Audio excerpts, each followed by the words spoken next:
Hello and welcome back to another Voxel tutorial. In this one we're gonna create the archive page for the places post type.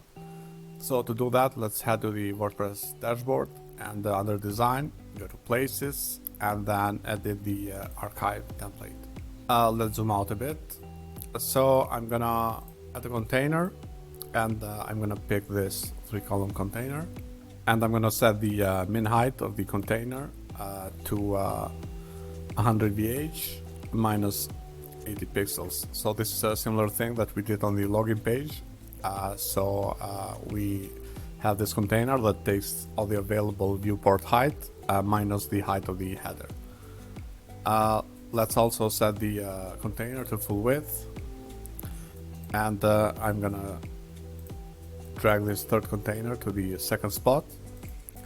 And for the first container, we're gonna apply a fixed width of 380 pixels. And on the advanced tab, I'm gonna set size to none. So this option prevents the container to shrink or grow depending on the available space. I want it always to be 380 pixels.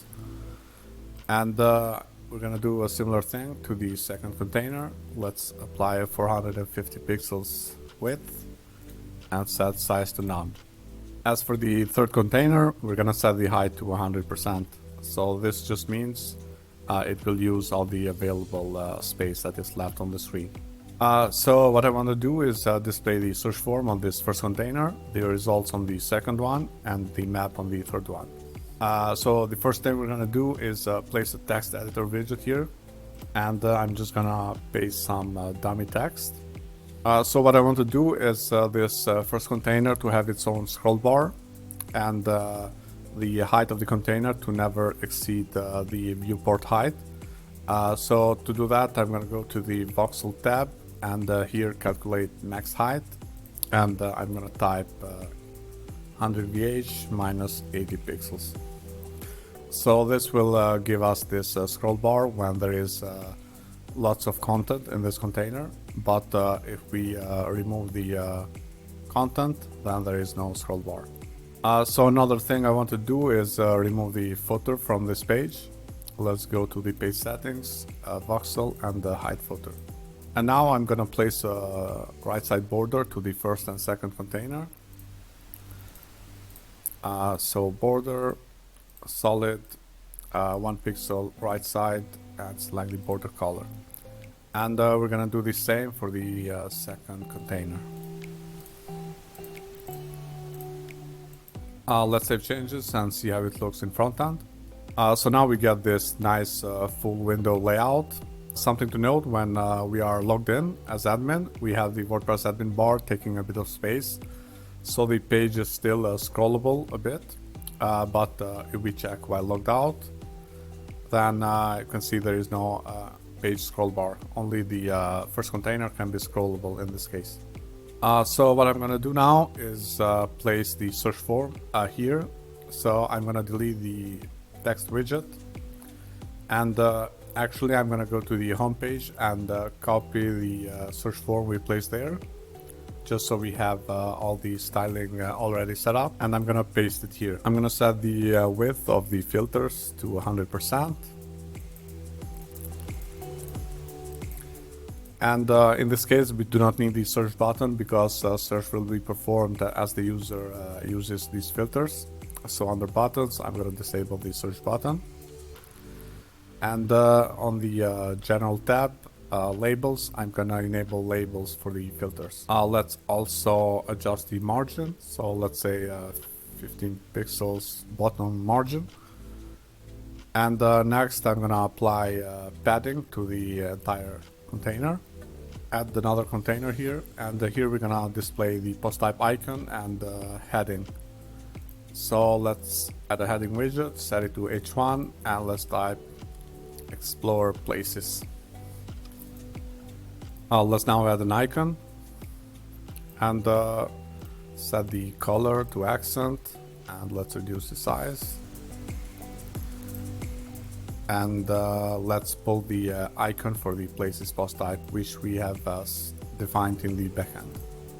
So site post type places icon.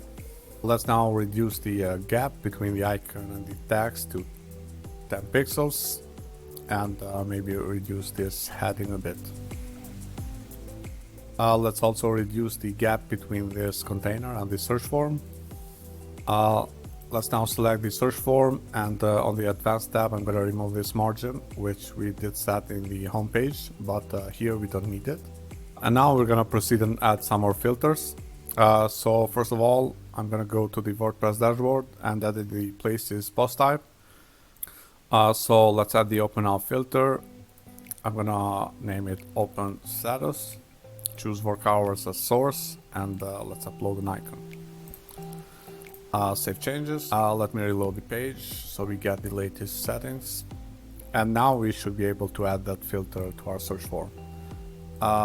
Let's select open status and set the width to 100% and center the content of the button.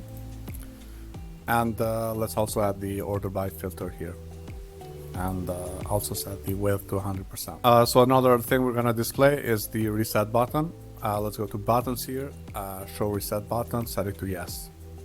Enable the wrap button option and set the width to 100%. Let's now play with the styling of this reset button. So under general, submit and reset button, I'm going to set the border to none. And on the hover state, I'm going to apply this light gray color as background.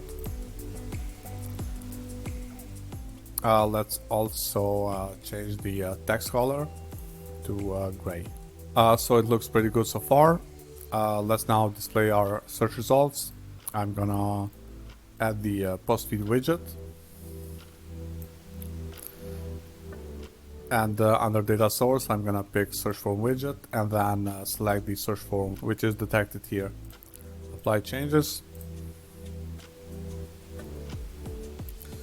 So I'm gonna set the number of columns to 1 and apply a 30 pixels padding. I'm also gonna display the number of results. And now let's select the search form widget again, and under form submit we're gonna pick post results to widget, and we can see the widget is already connected. And under perform search we're gonna pick when any filter value is updated. Let's save changes, and let's just quickly test if our search is working. I'm gonna search for balance table, and we get the right results. So everything is working well. The next thing we're gonna do is display our map here. I'm gonna drag and drop the map widget and link it to the search form and apply changes.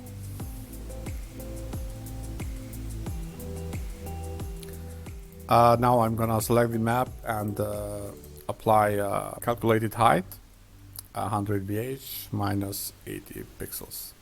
So the map uses all the available screen space. The next thing I'm gonna do is go to the style tab and change the background color of the marker to white. Let's also apply a box shadow. I'm gonna go to the backend in the post type editor, general map, and select an icon for our marker. Let's pick this one, save changes. Let's now change the color of the icon to accent and save changes. So our desktop version is almost there. So the next thing we're going to do is when the user scrolls, we want the search form to be sticky on the left side and also the map on the right side. So the scroll bar only affects the search results. To do that, I'm going to select the first container, go to Voxel, sticky position, and I'm going to enable it on desktop. And let's set the top value to 80 pixels. Let's reload the page, and now we can see the search form is sticky. And we're going to do the same thing for the map. Select the map widget, Voxel tab, sticky position, enable on desktop, and set the top value to 80 pixels. Let's now reload, and now we get the result that we want. Let's test while logged out as well. So you can see while logged out, only the search results are affected by the page scroll, and the map and the search form stays in place. Let's now work on the responsive version. I'm gonna switch to tablet, and I'm gonna select the main container and set the direction to horizontal. And now I'm gonna select the first child container and set the width to 100%. And also under sticky position, I'm now gonna set the top value to 0 because we have no header in mobile. And I'm gonna now hide this first container here. Go to advanced, responsive, hide on tablet and mobile.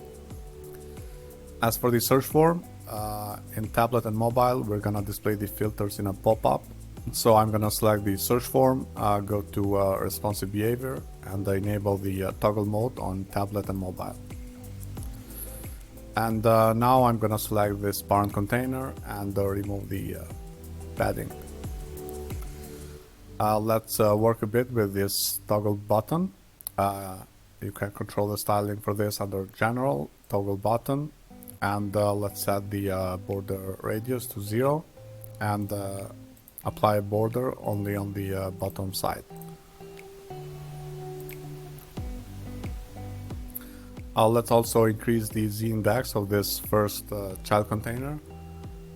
So let's say 100, so it goes over the content.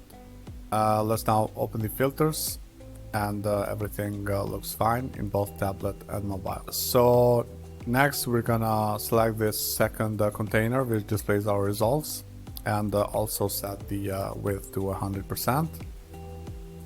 And as for the map container, it's already set to 100%.